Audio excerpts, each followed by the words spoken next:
Yes, hello everyone and welcome to all our West Australian football fans to another edition of Around the WAFL, your go-to WAFL podcast in season 2024. And it's safe to say that the final five got a nice little disruption in round 13, with three of the top five sides in the lead-up having defeats. And we're going to recap all the games as part of Around the WAFL this week on YouTube and where you get your podcast, including a special guest, Aaron Clarke, who kicked 8 goals for the Demons against West Perth. We'll chat to him in just a moment. Paul Persick with you in the studio. And of course, as you can see, Ethan Roth still not in the co-host chair. He's suffering from a bad case of the barley belly. But Rothy, rest up and we'll hope to see you next week. But we got a more than suitable fill-in today. He called the East Perth South Fremantle game and has been involved with the WAFL W as well commentary in recent times. Dave Lindsay is good enough to join me here this week. Welcome along. Morning, Paul. Great to be here. Great to have you on Around the WAFL. It's a big weekend of football, no doubt about that. But we'll start things off just quickly, Dave, with the WAFL W Awards that took place last night. And Jamie Harkin, the Claremont midfielder, winning second consecutive Dara Kerr medal. Yeah, fantastic effort from Jamie. Back-to-back at the Dara Kerr medal. Probably more of a surprise win last year. She was certainly one of the favourites, but it wasn't as clear-cut as this year when it was just expected to be a fight between herself and Zippy Fish, and that's the way it played out. Ended up being one vote between the pair of them, and Jamie getting the winning votes right at the end there. So well done to her. Also, Zippy, congratulations, outstanding season. And 7 of the top 10 were from the State 18 squad in WA. So much young talent coming through, which is exciting. AFL draft coming up, 3 or 4 of those girls are eligible for that as well, for the AFLW at the end of the season.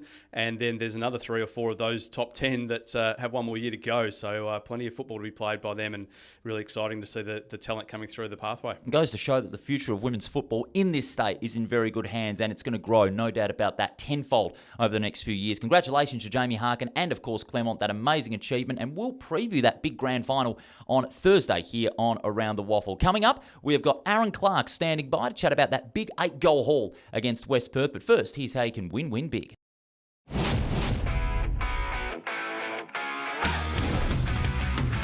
Punt from 50, win. Little too into the game, win. Too cocky, almost a win. Risking it all for the glory, win.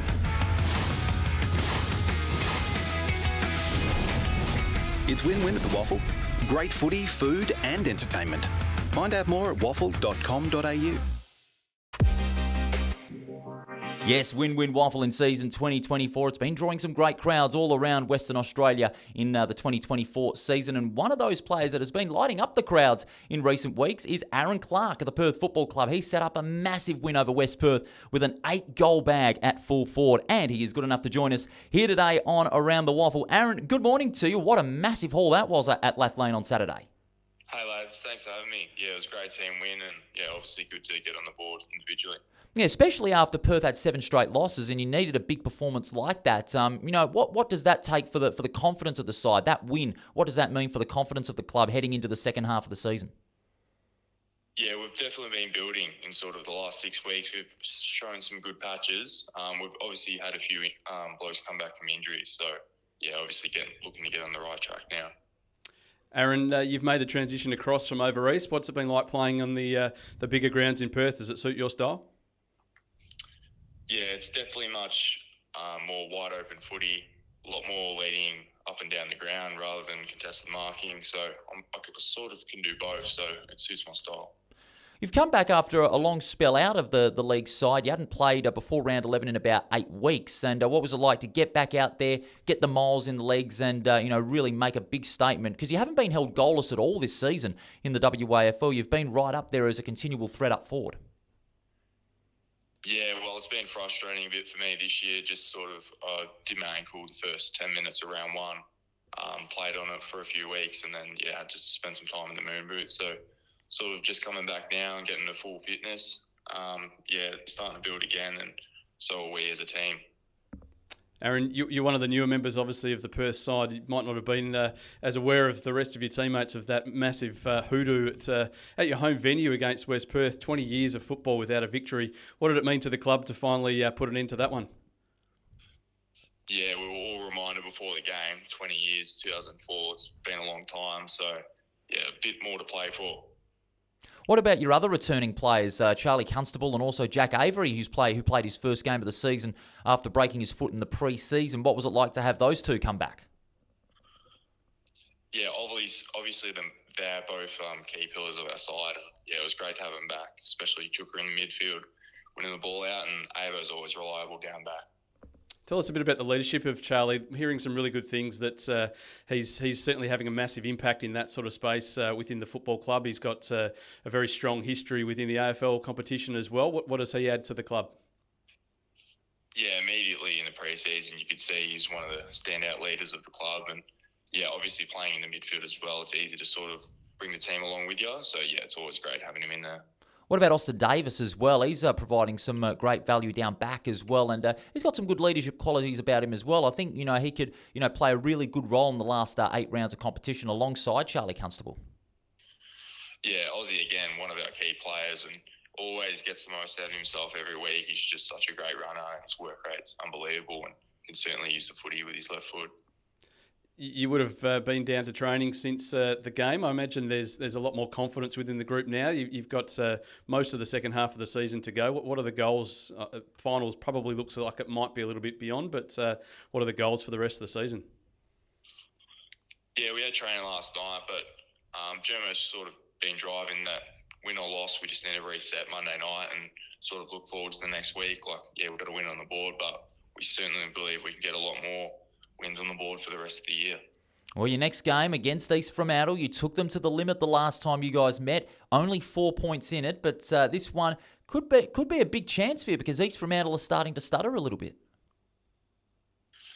Yeah, it's a big game, as it is every week for us for the rest of the year. So, yeah, hopefully we start well again and then see what happens. What a cracking game it's going to be at Mineral Resources Park on Saturday. Aaron, great performance on Saturday with that 8-goal bag. Go get him on Saturday against the reigning premiers. Should be a ripper. Thanks for your time. Cheers, lads. Thanks for having us. That was Aaron Clarke, good enough to join us here on Around the Waffle. What a machine he was on Saturday with that 8-goal bag. I must say, though, I have not heard the end of it from a few notable Perth supporters because I'm a West Perth man and West Perth got utterly embarrassed. Well, it's been a long time, and it's not just games at Lathlane Park at Mineral Resources as well. There hasn't been too many great days for Perth against West Perth in the past 2 decades. So I can imagine the Perth fans would be up and about, and well-deserved as well. It's been a tough period for a long time, not just this season. But hopefully there's some real positivity around the club now, and they can hopefully move forward for the rest of this season and then in the next couple. Absolutely. It's a real big spark, to play the way they did in the first 3 quarters and, of course, get a massive win over a former premiership contender. We're going to recap that game in a little bit more detail after this, but first you can check out some good merch here. Introducing the WAFL Merch Shop, your ultimate destination for all things WAFL. From jerseys to scarves to caps, show your support for the WAFL in style. Grab exclusive merchandise now and gear up to cheer louder than ever before. Visit shop.wafl.com.au today and let your passion shine. Yes, shop.wafl.com.au, home of some wonderful merch. If anyone hasn't got their waffle shirt or beanie, then something is definitely wrong. But now let's go down to business. The round 13 games here on Around the Waffle. We're going to start things off over at Lane Group Stadium, Dave, on Saturday. Subiaco with a bit of an upset, ending Peel Thunder's home run, 9-12 to 9-6. And I tell you what, Subiaco, they're not without a chance of still making the 5 after that win. It was much needed. Well, they certainly are. They've got enough quality within the side, and yeah, they've beaten Peel twice now this year. They beat them, I think, round 2. Correct. And at that time, Peel had just come off a victory against East Fremantle, the grand final rematch in round 1. So it was a surprise at that moment that Subiaco were able to outplay Peel, even more so this time around because the Lions haven't really got themselves into gear probably ever since that game. So a fantastic performance from Subiaco, and yeah, it does keep their finals hopes alive. But only faint hope for Subiaco because there's still a win or 2 outside the 5. But, that could provide a big spark for Beau Wardman and his side, especially the younger boys. The likes of Wagonet and Everett, who've been kicking some good bags of goals and dominating in the ruck over the last couple of weeks. But also you have the Hickmott boys now starting to fire. And what about the game of Luke Foley? I reckon he was that real ace in the sleeve for Subiaco. Well, he was one, I think, at the start of the season was seen as a massive recruit for them coming back out of the AFL system. So, fantastic player at this level and someone that Subiaco would build a lot of their football around. So, yeah, look, those guys in good form, some young guys coming through. We know the culture at the football club is outstanding. It has been for such a long time. So if any club could turn it around, it would be Subiaco. Obviously, plenty of work ahead of them considering the start that they've had for the year. Also, a big boost for Subiaco was their forward line with Ben Sokol returning after a long spell away from the injury he sustained in the state game. Was able to complement Jack Mayo a lot better. They only kicked 3 goals between them, but it was only out of 9 goals because it was a scrappy game. But Ben Sokol's return provided such more depth in that forward line compared to what Peel Thunder were able to muster, because the Thunder's forward line weren't as effective as what they usually are. Yeah, and they've been very good all year, the Peel forward line, so I'm sure they'll respond. But yeah, Subiaco, the two of them, Mayo and also Sokol, provide 2 very strong targets. Very different players in the way that they go about it, but with both of them back there, they're a much more dangerous forward line. Peel, they kept in touch with Subiaco all throughout that afternoon, but it was one that just slipped away. It was one that they did not want to lose because they've been so dominant at home. They've had a great home record, 5 or 6 wins in a row at home, including 10 in a row at home, stretching from 2023. But I don't think they'll lose sleep over this loss, honestly. I think it was a little blip on the radar because Peel Thunder are still a very strong side when you've got that balance of Freo and local players in that best 22. Yeah, they are, and they were all last year as well. So obviously their performances can be impacted by the injury list at AFL level, and Alex Pearce going out of the lineup just takes one extra player out of the Peel lineup as well. But they have got that depth that you speak about, so I'm sure they'll respond pretty quickly. They're still at the top of the table, so they've got a little bit of insurance given the start that they've had, and I'm sure they'll be certainly at the top end of the top 5 come the end of the season. For me, Michael Selwood was the best out there. 7 marks, 26 disposals, good defender midfield. He was really growing in skill as a prime footballer for Peel Thunder, especially in that back 6. Yeah, look, he's been an excellent player. I think missed the first round with some issues off field at the start of the year, but has responded really well to that. Came through the Colts program down at Peel. They do like to promote their youngsters through the Colts and get them into the league side nice and early if they believe they've got some talent. So he's one that's come along really well and has fitted in really nicely. I'm sure he's learning a lot sitting around the back line with some of those AFL players. Plenty of promise Michael Selwood has got. No doubt it will continue throughout the rest of the season, but it was Subiaco keeping their season alive, but only just. It was by 6 points over there at Lane Group Stadium against Peel. Let's go to Game 2, when I tell you what, as we said earlier, Perth Demons waited a long time for a win against the Falcons at home. They did that, their first win in 20 years, 16-4-100 to 11-7-73, set up by an 8-3 second half. Even though they took the foot off the gas in the last quarter, the game was pretty much there, done and dusted at 3/4 time. And the Demons, they just never looked back.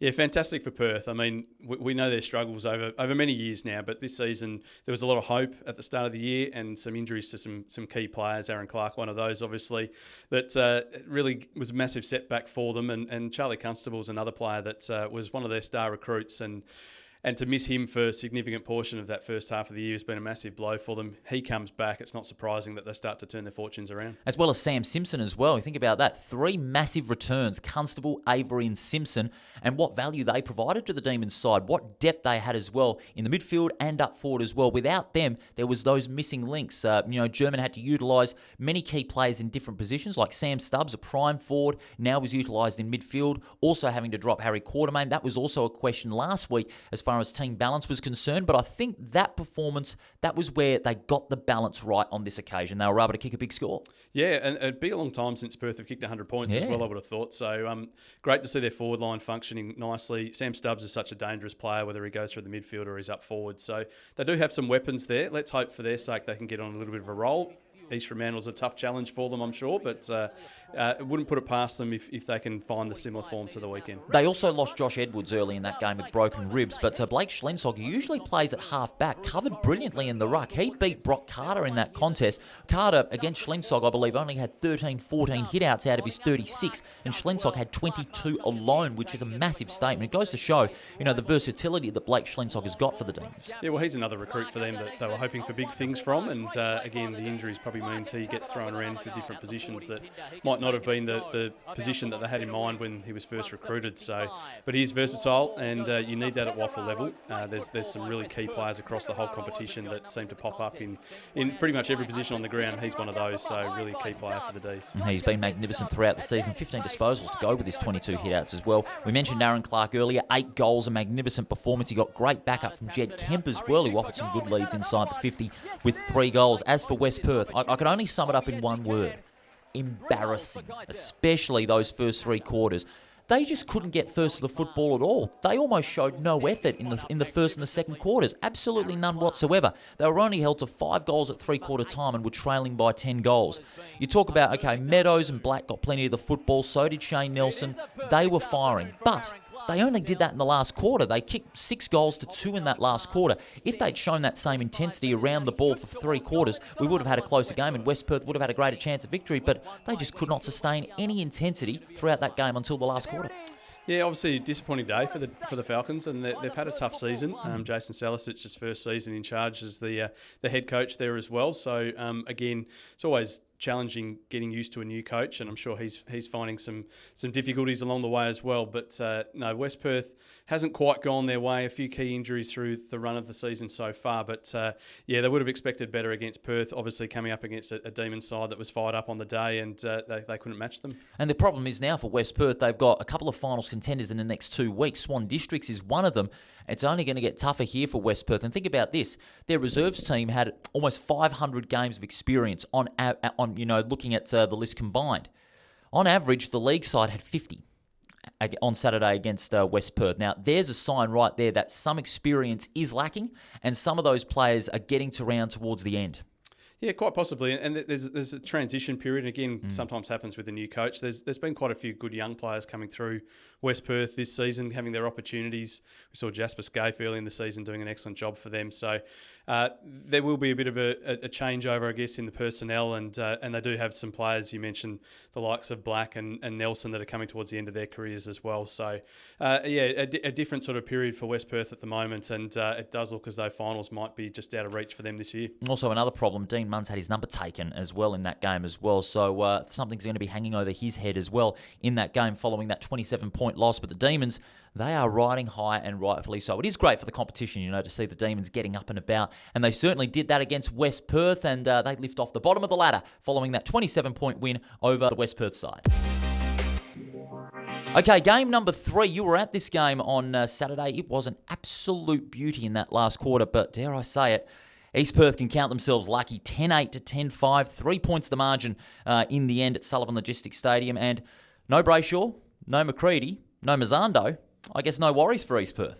Yeah, look, they were outstanding for 3 quarters, East Perth. Their first quarter was exactly the way that Ross McQueen would have drawn it up. And we were out there at the huddle. Todd Curley was not an impressed man at all at quarter time, and he let all of his players know South Fremantle just hadn't come to play in the first term. And I guess as much as everything went exactly to plan for Ross McQueen, it went exactly against the way that Todd Curley would have been drawing up his plans pre-game. But the Dogs kept fighting, which was a good sign from them. And in the last quarter, they came with a real rush. East Perth were good enough to hang on. And, again, 2 teams that are sitting in the top 3 of the competition, and I think we saw why they're in those sort of positions over the course of the 4 quarters. Yeah, if the game had gone on for about another 5 minutes, maybe South Fremantle would have won it, considering how much they fought hard in that last quarter, especially through the work of Isaiah Winder, who has been a real revelation for South Fremantle. Again, I mean, looking at the quality of the opposition, Isaiah Winder rose to the challenge magnificently. He's one of the favourites for me to watch in season 2024. 7 marks, 4 tackles, and he also got 3 inside 50s to go with his 26 disposals as well. His run and carry, his effectiveness is such a key for South Fremantle.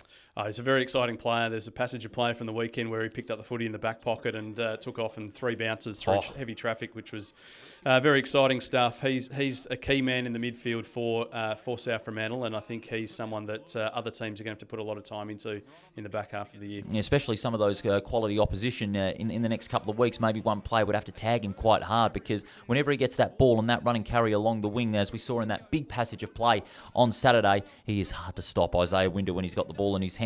Up forward, Zach Strom again continues to be that viable option. 3 goals for him. Dylan Main and Edward Graham with 2. On the other side of the coin for East Perth, even though you had the likes of Tommy Graham kick 3 and Liam Tedesco kick 2, I'm still concerned about their forward line. They haven't got a concrete full forward who can kick you big bags of goals. Well, Graham's back into the lineup over the last week or two, and he does provide an option for them. Tom Medhat's been a good player up there as well. I like the look of Van Diemen as a small forward who plays a bit on the wing, a bit half forward, and can kick a goal when the opportunity comes as well. So, yeah, they don't have the big key forwards, but I think their forward line's been functioning reasonably well, and they did have, I think it was 10 goals across the 3 quarters, and I'm not sure they kicked one in the last quarter, but just the one behind in that that's right. So, no, they've got a forward line that can score goals when they're functioning nicely. So, yeah, it's probably not your traditional forward line, but there's enough up there that can cause some damage. Ross McQueen still has every right to be confident, the East Perth coach. Despite almost blowing that game against South Fremantle, they're still in that top 2, premiership frames right up there, and they're still winning their games when they need to. Yeah, and I think they'll learn a lot from the weekend. They probably went into their shells a little bit early and went a little bit defensive, trying to hold on to that lead, going away, I guess, from what they'd done in the first 3 quarters. But they were very clever on the weekend with their forward 50 entries. They knew that South Fremantle liked to sag off a bit in defence, so they hit up the short lead early in the game. And then once South Fremantle changed their style of defence, then East Perth were going with a longer ball in deep. So they're a clever footy side, and you mentioned a couple of players that are out that they'll get back shortly. Yeah, they will, of course. Hamish Brayshaw in the next couple of weeks. Harrison McCready not until round 19. Maybe he could be one of those tall forwards that could make such a difference. I remember in the WA Day Derby, he played down back for the first 3 quarters. Then Ross McQueen made the genius move in shifting him up forward, kicked 2 late goals and won them the game. So he could be that swingman forward that East Perth need in the future. South Fremantle, they weren't disgraced, it has to be said. They were magnificent. They fought so hard in the last quarter, and that gives them a nice little lesson about 4-quarter football at such a crunch time in the season for Todd Curley and his boys. Yeah, I'm sure they would have been very frustrated at the end of the day, because what they showed in the last quarter, if they had been able to maintain that for a longer period, then there would have been an excellent chance of winning the game. But they were slow to start, and I'm sure they'll be looking to address that this week. They've got a big game against Claremont, who are in great form as well. So, no, I'm sure there would have been a level of frustration, because as much as they got within a straight kick in the end of the day, they really missed the boat at the early stages of the game. No doubt about it. Those first 3 quarters were the difference in the end. But East Perth got the job done by 3 points over South Fremantle at Leederville. Now let's begin the Sunday action day. First off, Swan Districts and the West Coast Eagles up at Steel Blue Oval. No surprise to see the Swans win, but what was impressive was how the Eagles were competitive throughout the day. 16-8, 104 to 12-8, 80. Swan Districts winning by 24 points. Maybe not the most emphatic win when you're looking at it, but it was a great free-flowing game of football between both sides. The Eagles, definitely a big tick for us, staying in touch with a very good quality finals contender. Yeah, we know how well Swans have been going, so perhaps it was just a little slight let-off from Swan Districts. They've had some big wins against some of the top teams over the last month or so, and I imagine most teams, when they come up against the Eagles, without wanting to disrespect them, would expect that the game's probably not going to be as hotly contested as some of the others that they're playing, so perhaps you just take the foot off the gas. Absolutely. Unintentionally, and as a result, that game was a little bit closer than what a lot of people would have thought, but no, important 4 points still for Swan Districts. Absolutely, and make that 5 wins in a row now for the Swans. They are definitely the most improved side in the competition. Many were expecting the Swans to maybe flatline around about 6th or 7th in the competition, but what they've done, what Andrew Pruner's done as a coach to instill the belief into those players that they can win these close games, and they've been able to do so when the game has been in the balance. You look at last year, they weren't able to close out any. I mean, they lost 4 or 5 of the first 10 games by under 10 points, so it was quite fascinating for the turnaround for Swan Districts and what they've done in the last 12 months, especially when you get Nick Rokar into the side, coming over from South Australia, Jesse Turner, an absolute ball magnet, and another 30 disposals.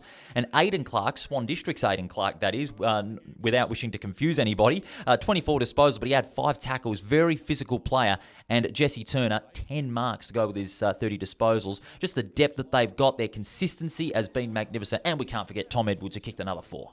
Yeah, isn't he in some sort of form at the moment? Yeah. Tom Edwards, the match winner last week in a big bag against East Perth, and now another 4. So, no, look, they've got a really good mix across their whole lineup, and I think we'll see over the next few weeks some massive games that they're involved in that are really going to shape that top 5. And wouldn't it be great for the competition if Swans could go deep into the finals as well? We know what sort of crowd they get. I imagine the WA Footy Commission will be hoping that Swans can stay alive in the finals for a long, long time. And look, who knows, if they can get to grand final day, then Optus Stadium might be packed. No doubt about it. They've been getting some great crowds there, over 2,500 on average this season, including around about 4,000 for the John Todd Memorial Cup game a couple of weeks ago.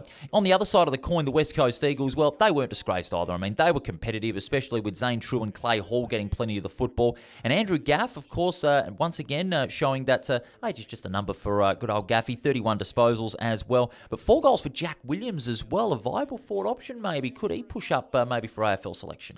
Well, he's had a couple of opportunities and has, I guess, now had a little bit of experience at AFL level. So you get that chance to drop back to the WAFL and, I guess, put into action some of the things you learn at that higher level. So, look, I think his time will come. There's plenty of tall forwards, I guess, at the Eagles at the moment. So they're not always in the best of form. They might rotate a few through, but he'll get another look at AFL level. Clay Hall's another one you mentioned there who's been in good touch at WAFL standard so far this year. So he may get an opportunity as well. And Andrew Gaff's going to be dangerous in the WAFL competition if he remains in the side. And Cohen Livingston, I reckon his follow-up work in the ruck does need a little bit of improvement. He's a good tap-out ruckman, but I'd love to see him follow it up a little bit more. He only managed 15 hit-outs, but most of them were very effective as well. He had the 7 disposals as well. Maybe not his best outing. I've been keeping an eye on Livingston's progress in the ruck, having gone from the Perth Colts side, a very successful year. I'd love to see him, improve his follow-up work, but he can do that over time. He's got what it takes. Yeah, well, again, he'd be one who'd be learning a lot on the Eagles list and at training with the ruck coaches down there and the AFL ruck players as well. So no, he's someone that they've obviously invested heavily into, and it'll be fascinating to see his development over time. As I just said earlier, Swan District's 5 wins in a row. I'll put you on the hot seat. Can they get into the top 3 at the end of the season? Oh, I've got no doubt they can. I think they're equal on points now with South Fremantle, and the form they've shown beating East Perth and South Fremantle recently, they're good enough to knock off the top teams. So I can't see any reason why they can't. They'll have some more challenges. It's such a tight top 5 or 6 at the moment. So they've got to. It's all, I guess, within their grasp at the moment. There's plenty of games still to be played, so you're still within control of your own destiny, and I think Swan Districts have the talent across the field to finish top 3. If they do finish in the double chance, it's certainly deserved with the wins that they've been able to get against such good quality opposition as well. Swan Districts, a great win over the West Coast Eagles by 24 points at Steel Blue Oval. And then we go to the final game, Sunday afternoon at Sullivan Logistics Stadium. Claremont, another win against the top 5 side when at the start of the season all seemed lost. But on Sunday, they defeated East Fremantle 9-8-62 to 8-5-53. Claremont's still alive, while East Fremantle's premiership defence is in tatters. Well, yeah, it's been a strange season for East Fremantle. I'm one of these people that's expecting him just to click into gear at any stage and perhaps steamroll through the second half of the year. But what it do just you hasn't think has been the so problem? far. What do you think has really been that problem for East Fremantle? Well, I guess there's always that disruption at a club where there's no home base at the moment. So they were promised that they'd be playing at home by the second half of the season. It hasn't happened. It doesn't look likely for the rest of the year that they'll get games at East Fremantle. So that's always a bit of a setback. And then training's always a bit different. You're picking up and heading to community grounds wherever you might be able to train. So it's a bit disruptive, definitely unsettling for a club, and I guess there's always that challenge of backing up after a premiership as well. Whether the desire's 100% as it was the previous year, and it was quite a long drought that was broken as well. So perhaps there's a few players that might have just sat back, whether it's during pre-season or during the season. The hunger might not be quite there, but look, I'm still expecting, they've got that much talent, I'm still expecting at some point the switch might be flicked and they could get on a roll. And they'll need to flick that switch very quickly because they're out of the 5. And, of course, taking over 5th place was the Claremont side that absolutely grinded it out against the reigning premiers, and including the likes of Oliver Eastland, who absolutely dominated in the ruck. He's just continuing to dominate the competition. He ain't the best ruckman in the competition for nothing. 34 hit-outs, 27 disposals and 9 tackles. Really shut out the East Fremantle midfield all afternoon. Yeah, he's a great player, Ollie, and he's been a very good player at the WAFL level for quite some time now. Came through the State 18s program and learnt a lot through there, and he's developed into, if not the best ruck in the comp, he's definitely in the conversation. So fantastic player that Claremont rely heavily on now, and they've got such a good midfield that he can feed as well. So he's a massive key to that Claremont midfield. And look at the last 4 wins that they have had. They've beaten Perth, which was obviously going to be quite an easy win. Obviously, it was expected, but it was in a grind in unpredictable conditions. But if you look at the 3 other wins, Peel Thunder, East Perth, and now East Fremantle, 3 sides that were in the 5 leading into the round. They've beaten them all. There's something there for Claremont after what had been an indifferent start to the season. A lot of pressure on the coach, Ashley Prescott, and the senior players. Something must have flicked inside Claremont thinking, okay, we've got to get it together. No more ordinary performances. And they've notched up 3 wins against the top 5 sides in this second half of the season. There's still hope for the Tigers, and they're playing some great football at the right time. Yeah, look, they've got a really hard contested brand of footy, which is not always what's expected from a Claremont side, but they have been this type of team for a couple of seasons now. They don't blow teams away with big scores, and that's probably the big question mark over them is can they kick a big enough score to put a few sides to bed. At this stage, they're winning with 9, 10 10, 11 goals most weeks. But, if you look back to the start of the year, they lost to West Perth with pretty much the last kick of the game. They lost to South Fremantle by a point when I think they kicked 1 goal late or something like that in the last quarter. So a couple more wins that might have gone their way. They might be sitting at the top of the table with how close it is. Absolutely. Of course, when you have players like England firing at the right time, Davis from the half-back line providing some good repel out of the opposition forward 50, Bailey Rogers firing on all cylinders as well. And then also up forward, we've got an even spread. No multiple goal kickers, so they had a great spread of scoreboard pressure all afternoon. On the contrary, East Fremantle, just really nothing went right for them. Even though they got themselves into the contest late, they were always playing catch-up in what was a contested game, and that Claremont were able to control on their terms. What made it worse, Matt Jupp, he was out of the game with concussion. It was a very, very nasty concussion that he sustained. He was out cold for a couple of minutes, having a look at that broadcast on Sunday, but thank golly he was able to get some assistance from the trainers and from the Claremont trainers as well, which was great to see. But Jupp, he'll effectively be out for a month. Yeah, that's a big loss for East Fremantle. He's a fantastic footballer and state captain for a couple of seasons now as well. So that'll be a big hole for East Fremantle to fill, and they'll have some challenges over the next couple of weeks trying to find a spot there. Cameron Erdley, he was the most effective, I'd have to say. Played a bit of half-back, a little bit in midfield as well. But you're not getting the backup from those that are expected to fire. Milan Murdoch and Luke English both only had 18 disposals. Tommy Joyce only had a touch as well. He got injured in that game as well. Jack Cleaver had 22, and Lockie Blackiston, who has been in rich form in the last few weeks in the ruck, he was well beaten by Ollie Eastland. Yeah, and that's a big challenge for a young ruck to come up against Ollie as well. So he's a player who probably early in the season wouldn't have seen many opportunities coming his way, but with Teakle going into the AFL system, then Blackiston gets his chances now. But the East Fremantle midfield has been good for quite a while, so they're allowed to have a down day, and we spoke already about how strong that Claremont midfield is as well. So when they go head-to-head, there's always going to be a winner, and on this occasion it was the Tigers. I think East Fremantle's midfield is good enough to bounce back, but that big challenge for them now is the hunger still there. They're going to have to work really hard. We knew the penalty they had on the ladder at the start of the season, which was always going to be a bit of a setback for them, and can be quite costly during the year, and right now it's keeping them outside the 5, but they've got to somehow put that aside, and I'm sure they're probably doing that already, but got to find some form pretty quickly, because it's going to be tough if they're not finishing in the top 3 to make their way through 4 finals when it comes to the pointy end of the year. No doubt about it. They'll need to flick that switch. They'll need to do a Claremont and flick that switch and get a good run of wins on the board before the end of the season. Of course, Claremont, they are on a roll and in the 5. Winners over East Fremantle by 9 points at Sullivan Logistics Stadium. We take a look at the ladder. After round 13, Peel Thunder remain on top despite the loss to Subiaco. East Perth, they are equal with Peel Thunder on points, but are in second. Third place, South Fremantle, and then Swan District's making a nice little charge with 5 wins in a row. Claremont now into the 5 with that win. They go 1 game ahead of East Fremantle, and then Subiaco, not without a chance. They're only a couple of games outside West Perth, Perth, and West Coast, rounding out the bottom half of the ladder. After 13 rounds, that top 5, the order of the top 5, safe to say, Dave, I don't think it will be set until the end of the last round. Yeah, no, it's going to be a fascinating finish to the season. And as we say, there's still enough games there that everyone's got to play against pretty much each of the top 5 or 6 teams. So destiny's certainly in everyone's control at the moment, and whichever team can find a bit of form over the next 2 months is going to put themselves nicely, probably in that top 3 position, which gives you every chance to challenge for a flag. In just a moment, we're going to have the Player of the Year votes, but first, here's how you can win big.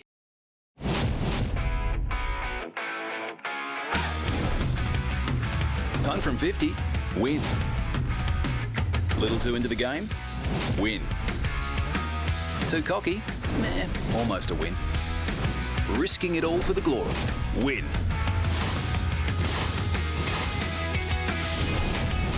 It's win-win at the WAFL. Great footy, food and entertainment. Find out more at waffle.com.au. Yes, win-win WAFL. Now, let's go to another big win-win for a set amount of players. It's time for the Player of the Year votes for round 13. First off, 1 vote, Christian Amaduri. 10 tackles, completely shut down some of those South Fremantle keys. Magnificent, got plenty of the football and was effective. 2 votes, Luke Foley of Subiaco. Definitely his best game of the season. Was also effective in disposal, but also was able to steer clear of the traffic whenever he got the ball in his hands. Very good run and carry he had. Jesse Turner of Swan Districts gets the 3 votes. Man, that was an incredible performance. 10 marks, 30 disposals. He just continues to have that ball on a string every day of the week. Magnificent stuff. Ollie Eastland gets the 4 votes. He has been in great form this season. Absolutely tore it up against Lockie Blackiston on Sunday, and again showing why he is the best ruckman in the competition. But there was only one that could get the Around the Waffle top gun of round 13. The 5 votes goes to Perth's Aaron Clarke. 8 goals. Absolutely magnificent, and he hasn't been held goalless in any of his games this season, but he performed well above average this season on that Saturday against West Perth with that 8 goals won against the Falcons in that big win. Clarke, I reckon, could be one to watch out for the rest of the season. Yeah, look, terrific inclusion for Perth this year, and as we spoke to him earlier, that the injury he copped at the start of the year probably just set him back a little bit, and he played through the pain of his ankle for a little while before needing a break. So the Demons will be looking forward to him remaining fit and healthy for a period of time here, and see what he might be able to do with a good continuous string of games of footy. No doubt about it. 5 votes to Aaron Clarke as we take a look at the leaderboard after round 13. The top 10 looks like this. Mitch Crowden from East Perth remains in the lead on 12 votes. Ollie Eastland now tied for second with Lockie Blackiston of East Fremantle. Then Nathan Wilson has 8 votes. Bryn Teakle, we won't see him again this year. He's also on 8 votes. Then Jesse Turner, Jonathan Marsh and Isaiah Winder on 7 votes apiece. And then Callan England on 6. And joining the top 10 is Aaron Clarke of Perth. And as we speak, Dave, 50 players in total have polled for the Player of the Year votes. It's still wide open to see who's going to be Around the Waffle's best in 2024. Yeah, well, there's a lot of talent in the competition, so I'm not surprised that there's been so many that get the votes. And there doesn't really appear to be a particular standout player this year, which is great to see. So as we get towards the end of this season and the votes, it'll stay pretty close, and I'm sure it'll be an exciting Sandover medal count later in the year as well, because there'll be plenty of players putting their names forward and potential winners there. It's open season, no doubt about that. Anyone could win it. Maybe we'd love to see maybe a 3-way tie, the first since 1984, dare I say it. Wouldn't that be something? Certainly would. It's always exciting when there's a couple of players still in contention when it comes to the last votes. Lindsay, great job as always, mates, and all the very best to you for the rest of the week. I'll see you on Thursday when we preview round 14 and the WAFL W Grand Final. It's a big week of footy. Certainly is. Thanks, Paul. Listeners and viewers, we really thank you for your company as well for our Around the Waffle round 13 recap. Thanks to Aaron Clarke for joining us as well. You can catch us on YouTube and where you get your podcast. Dave will be here on Thursday to preview the WAFL W Grand Final, and we hope you'll be as well. We'll see you then.